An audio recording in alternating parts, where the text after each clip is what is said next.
The economy is actually sicker now than it was before COVID.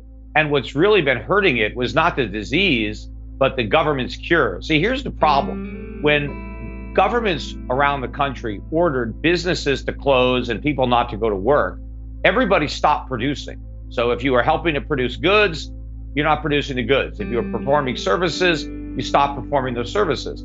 Now, if people aren't productive, well, they need to reduce their consumption because you can't consume stuff that's not produced.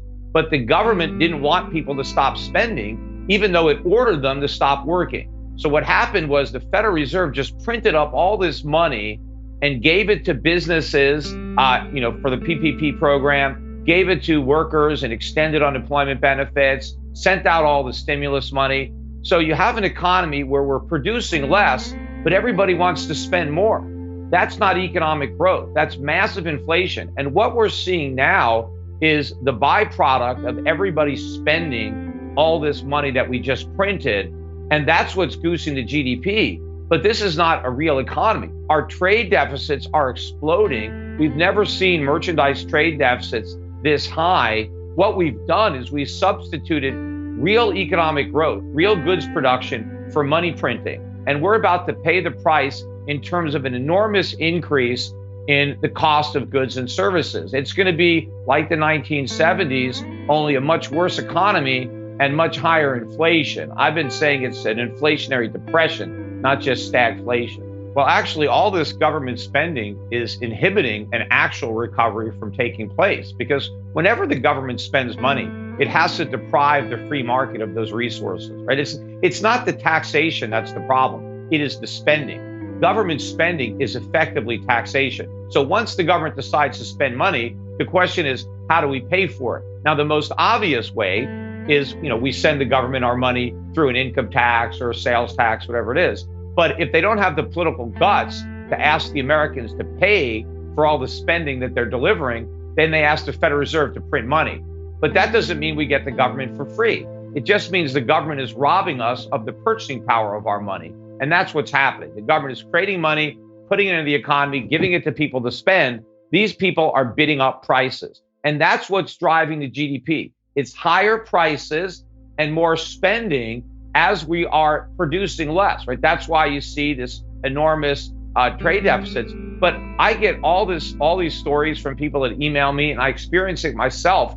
There is a widespread shortage of stuff, you have to order things and it takes months and months to get them. There's a huge backlog and prices are really going up. Now, the Federal Reserve is asking us to believe that what we're seeing is just transitory, that it's gonna blow over and it's nothing that should concern us.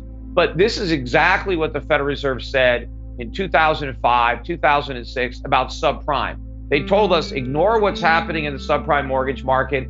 It's contained. It's not going to be a problem for the mortgage market. It's not a problem for housing. It's not a problem for the economy. Just ignore it. It's no big deal.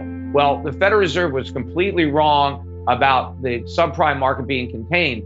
They're now just as wrong, if not more so, about inflation being transitory. We are at the beginning of a huge escalation in the cost of living. And they are throwing gasoline on the fire right now by continuing to spend more money paid for by the printing press. Even though they're talking about raising taxes on the rich, the amount of revenue that those higher taxes are actually going to raise is going to pale in comparison to the money that they want to spend.